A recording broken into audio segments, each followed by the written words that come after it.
দর্শক, স্ক্রিনে আপনারা দেখতে পাচ্ছেন খুবই গুরুত্বপূর্ণ একটা ওষুধ যার নাম হচ্ছে ফিনিক্স। ফিনিক্স মূলত দুইটা ফরম্যাটে বাজারে পাওয়া যায়। এটা হচ্ছে 10 মিলিগ্রাম, আর একটা হচ্ছে আপনার 20 মিলিগ্রাম। 20 মিলিগ্রাম যারা প্রাপ্তবয়স্ক তাদের জন্য, আর যারা বাচ্চা শিশু তাদের জন্য মূলত ফিনিক্স 10 মিলিগ্রাম। এটা হচ্ছে রাবিপ্রাজল সোডিয়াম। মূলত এখানে একটু লক্ষ্য করলে আপনারা দেখতে পারবেন এখানে দেওয়া রয়েছে ডিলেট রিলিজ স্প্রেঙ্কেল ক্যাপসুল, মানে এটা আপনি কিন্তু গুলেও খাওয়াতে পারবেন।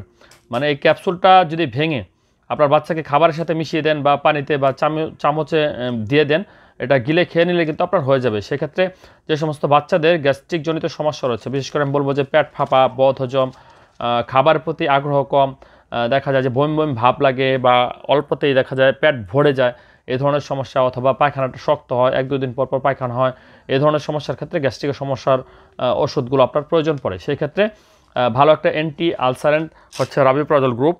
আর রাবিপ্রাজল গ্রুপের মধ্যে যেটা একটা বিশেষত্ব রয়েছে, সেটা খালি পেট ভরা পেট উভয় ক্ষেত্রে কিন্তু সমানভাবে কার্যকরী। সেক্ষেত্রে এটা ভরা পেটেও কিন্তু দেওয়া যায়।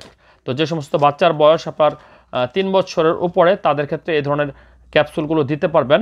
আর যাদের বয়স 12 বছরের উপরে তাদের ক্ষেত্রে 20 মিলিগ্রাম যে ক্যাপসুল রয়েছে সেটা দিতে পারবেন। খাওয়ার নিয়ম হচ্ছে দৈনিক 1 থেকে 2 বার।